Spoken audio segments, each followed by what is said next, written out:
போச்சு, உயிர் எங்க போச்சு தெரியும். இதுக்கு இவ்வளவு படப்படன்னு தினம் தோச்சு வீச்சு பத்திரத்தை தூச்சு உடம்புல சென்ட் போட்டு இவ்வளவு பண்ணி பண்ணோமே. அதை இப்படியே இருப்பார் இவர், 2000 வருஷம் இருப்பார்.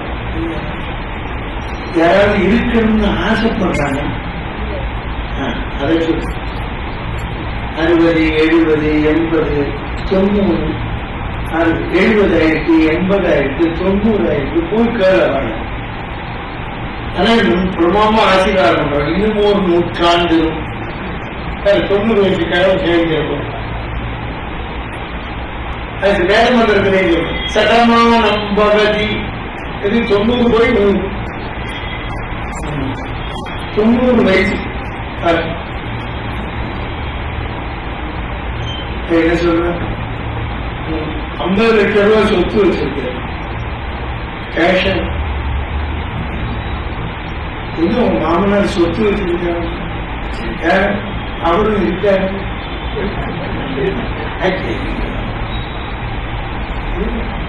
அவர் போனாத்தானே எனக்கு சொத்து. நாம இருக்கிறது யாரும் விரும்புற, பக்கத்தில் இருக்கிறவரும் விரும்புற.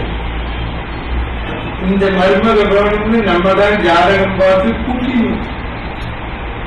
கல்யாணம் பையன் கல்யாணம் பண்ணி கூட்டினது நம்ம எப்ப போவோம்னு நமக்கு ஜாதகத்தை அவ பார்க்க ஜோசியம். ஒரு ஊர்ல பையனை நாட்டுக்கணும், ஒரு ராமடா முன்னாடி வந்தா ஜாதகம் பார்க்க, நான் இப்படி ஜாதகத்தை பார்க்க. இது உங்களுக்கு எங்களுக்கு கட்டத்துல வயசு தெரியும். இது ஒண்ணு, இது எங்க மாமனார், இது எங்க மாமியார். அவளுக்கு இருக்கு பார்க்கணும், அவளுக்கு வியாதியா நல்லா கத்தப்பா அப்படி இருக்கு பார்க்கணும். இப்போ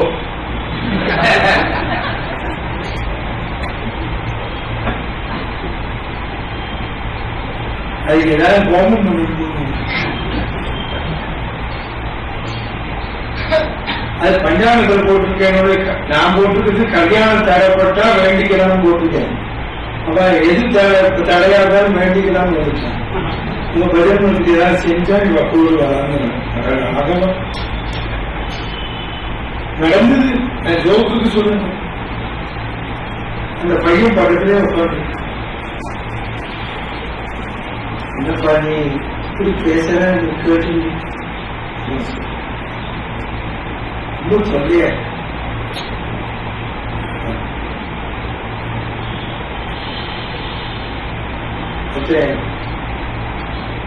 பேஸ்புக்லயே கொடுத்துருக்கேன்.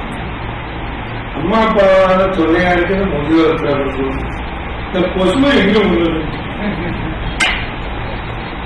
எலி எங்க உள்ளது, ஒரு முறை எலி வருது, எலியை கொண்டு விட முடியும். ஒரு எலி விட்டு 100 எலி வருது. அம்மா அப்பாவான தொல்லைன்னு முதியோர்கள் விட்டு எலியை எங்கடா விடுங்க, கொசு உண்டு. அப்பதான் எனக்கு தோணுச்சு, நம்ம யாரெல்லாம் அப்பா அம்மாவை கொண்டு போய் முதியோரத்தில் விட்டுருக்காங்க, அவன் அடுத்த ஜென்மம் எலியா வந்து சொல்ல முடியும்.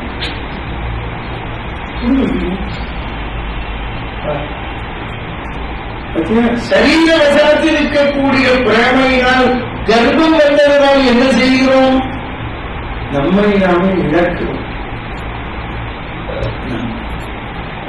நாம் இந்த சரீரத்தை உயர்வாக கருதி இதை வளர்த்தோமே, நாமே ஒரு காலகட்டத்தில் நீங்க பிள்ளை நாட்டுப்படும் போது கேட்க வேண்டாம்.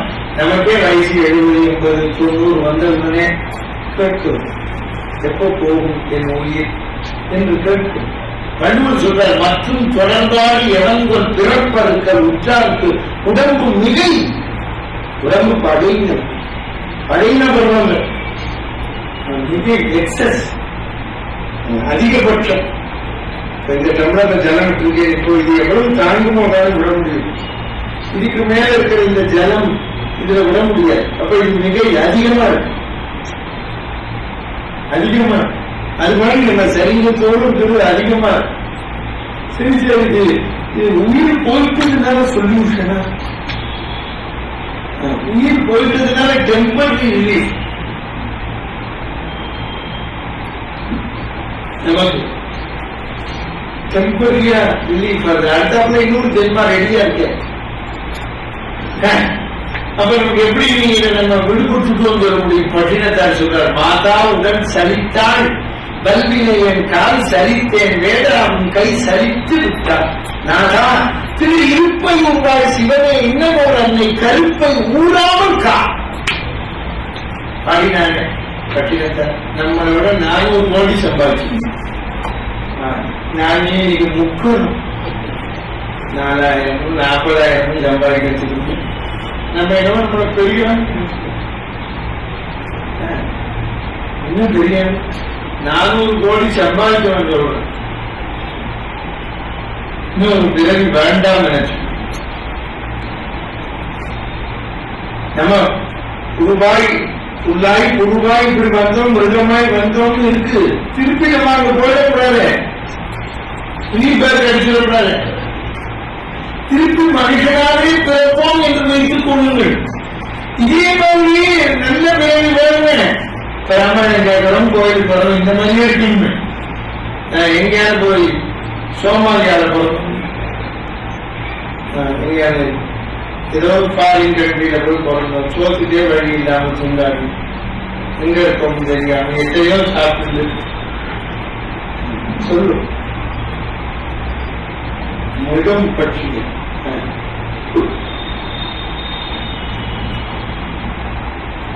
பகவானை உணர வேண்டும். உணரக்கூடிய தென்பு கொடுக்கிறது. நேற்றுக்கு யாருக்கு எனக்கு பார்த்ததே ஏதோ வந்தபோது பார்த்திருக்கேன் கூட. நேற்றுக்கு எங்க ஒரு பக்தன் கேட்கிறேன், சாமி தினம் பிரச்சாரம் மணக்குது நாங்க பண்றது, எங்களுக்கு கொஞ்சம் கூட கொடுக்க மாட்டேங்கிறீங்க. நீ என்ன சொல்லி இங்கவா தர சொல்றீங்க. ராமாயணம் கேட்க வரல, பிரச்சாரம் மணக்குது. அதுக்காவது ராமாயணம் கேட்கவாங்க நான் தரேன்.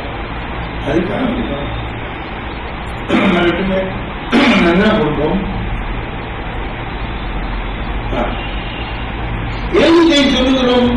சரீர வச்சாச்சு நமக்கு இந்த வேடிக்கை பாருங்கள். நமக்கு எப்படி நமக்கு சரீரத்தை இப்படி வளர வைத்திருக்கிறான், மிருகங்களுக்கு இப்படி வளர வைத்திருக்கிறான். நமக்கு 2 கை 2 காலம் பிரிச்சிருக்கோம், மொத்தமா 4 காலம் அவ்வளவுதான். அதுபடி எல்லா உடம்பு கூட எல்லாம் இருக்கு, 2 கண்ணு 2 கால் 2 மூக்கு எல்லா செடியும் இருக்கு, எல்லாம் அப்படியே தானே இருக்கு. ஏதாவது மாற்றம் இருக்கு.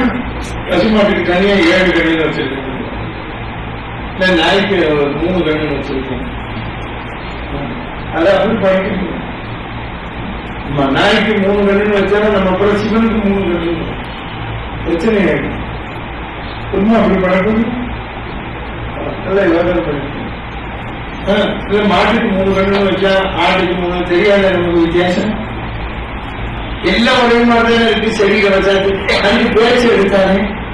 நமக்கு 2 வயசு வரைக்கும் பேச்சு சரியா வராது, 1.5 வயசு 2 வயசு வரைக்கும் அப்புறம் பேசணும். நமக்கு ஆயத்துல பேச்சு வராது. அப்புறம் பேச்சு வந்தவங்க நல்ல பேச்சு வராது. அப்புறம் இப்படி துன்மார்க்கத்துக்கு போயிட்டு இப்படி போயிட்டு அங்க இறங்கி இறங்கி கடைசியில வயசானவொடனே எங்க போலாம், எந்த கோயிலுக்கு போலாம், எதை பண்ணலாம், அதை பண்ணலாம், இதை பண்ணலாமா, திறமையெல்லாம் விட்டு வயசானவங்க போலாம்னா முடியல. அவருக்கு நம்ம வீணாக்கிட்டோமே, ஆயசை வீணாக்கிறோம். புரந்தரதாசர் 30 வயசு சம்பாதிச்சு 30 வருஷம் 9 கோடி சம்பாதிச்சு. இது எல்லாரும் கோடி தான் நம்ம பாக்குற பக்தன் பூரா. ஆனா தெரிஞ்சு ஒருத்தர் கடன் மட்டும்தான் எடுக்கல, ஒருத்தர் ஹவாலாம் கிடையாது. சம்பாதிச்சு தப்பா இடம் போட்டுருக்காரு. ஏதோ பக்கத்துல பொண்ணுந்தாளாக்கும் எல்லாத்தையும் பூம்பால பண்ணலாம்.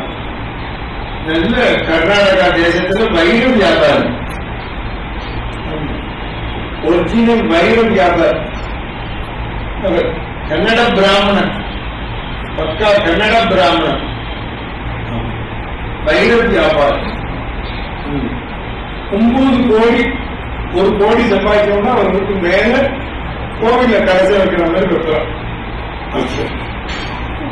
கோவில்ல கடைசி வச்சிருக்கவங்க அது மாதிரி அவர் அக்ககாலத்துல வீட்டுல ஒரு கடைசி வைக்கிறாங்க. போறவங்க இன்னும் ಒಂದು ಕಲಸಿ ಇಟ್ಟಿದ್ದೆ ಏನಪ್ಪಾ ಸೀನಪ್ಪ 1 ಕೋಟಿ ಸಂಪಾದನೆ ಮಾಡಿದ ಒಂದು ಕಲಸಿ 3 ಗುರು ಬರು ಸೀನಪ್ಪ 1 ಕೋಟಿ ಸಂಪಾದನೆ ಬರೋ ಮಾತ್ರ 4 ಕಲಸ ಬಂದಿದೆ.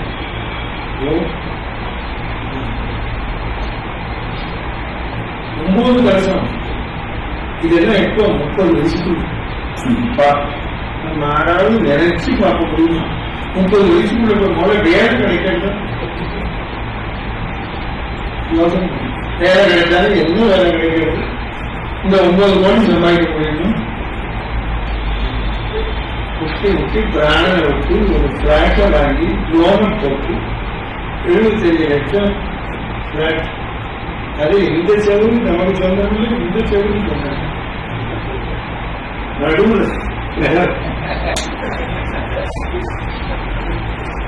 இங்க போய் மேல ஆணி எடுத்து பக்கத்து விட்டுதான் வந்துருவோம். என்ன சட்டம் காட்டுறது? ஆணியா இருக்கிறேன்னா நான் பிளாட்ல இருக்க மெட்ராஸ்ல அப்ப கரண்ட் கட்டாச்சு அடிக்கடி. சரி கரண்ட் கட்டாச்சு, நான் ஆட்டுக்கல் வாங்கி வச்சிருக்கேன், கம்மி வச்சிருக்கேன். நம்ம இன்னும் என்ன கரண்ட பத்தி கவலைன்னு சொல்லி ஆட்டுக்கல்ல அரைக்கிறேன். நான் அரிசி அரைக்கிறேன், நீ ஊத்த நாங்க அது சாப்பிட்டாலும் ருச்சியா இருக்கு. நல்லா கிட்டு கிட்டு கிட்டுன்னு அரைக்கிறேன். இந்த பக்கத்து மாமா வந்துட்டார். என்ன சத்தம் தூக்க முடியாது. எங்க ஒருத்தன் அரைக்கிறேன், கரண்ட் இல்லை நிற்கிறேன்னு தெரியும் நீ. அப்புறம் என்ன பண்ண போனா பொழுது ஒரு வயசான சொல்றது சாக்கு எடுத்து கீழே போட்டு பாட்டுக்கல அது மேல வச்சு சத்தம் கேட்காம. அப்புறம் அந்த மாமா அவருக்கு இட்லிக்கு அரைக்கலன்னு இந்த தான் ரொம்ப கொடுத்தோம் தெரியாம. இந்த பக்கத்தில் சோறு எனக்கு சொந்தமில்ல, அந்த பக்கத்தில் சோறு எனக்கு சொந்தமில்ல, அப்படி பாடணும். இதுக்கு அந்த வீட்டுக்கு லோன் போட்டு 75 லட்சம் ரூபாய் லோன் போட்டு வீட்டுக்கு வச்சு லோன் அடையிறதுக்கு 30 வருஷம் சம்பாதிச்சோம். எப்போ 25 ஒழுங்கா சம்பாதிச்சு வேற செலவெல்லாம் இல்லாம கண்டதை செலவழிக்காம குதிரை கடிவாளமா ஆபீஸ்ல இருந்து நேரம் வீட்டுக்கு வந்து வீட்டுல இருந்து ஆபீஸ் போய் ஒரே ஒரு ஆட்டு கறியோட இருந்து சொல்லணும் முடியும். வேற ரொம்ப ஊர்வசியோட இல்லாம அப்புறம் அப்புறம் இந்த அந்த கடைக்கு போறாங்க. இப்படி எல்லாம் இருந்தா அதுக்குதான் அந்த காலத்துல ஆச்சாரம். இதுக்கெல்லாம் போகக்கூடாது. பொண்ணு இந்த 75 லட்சத்தையும் அடைப்போம். அவர் பாருங்க 30 வயசுக்குள்ள 9 கோடி சம்பாதிச்சு. ஊர்ல இருக்கிறவங்க நம்ம சாயந்திர சாமியை கும்பிடுறோம், சீதா கல்யாணம் பண்றோம், ராதா கல்யாணம் பண்றோம், இவரை போய் நண்போட கேட்கலான்னு போனோம். ஒரு முகத்தம் கஞ்சாம அவர் கடைக்கு போறதுக்கு முன்னாடி எல்லாத்தையும் மாமி சமைக்கிறதுக்கு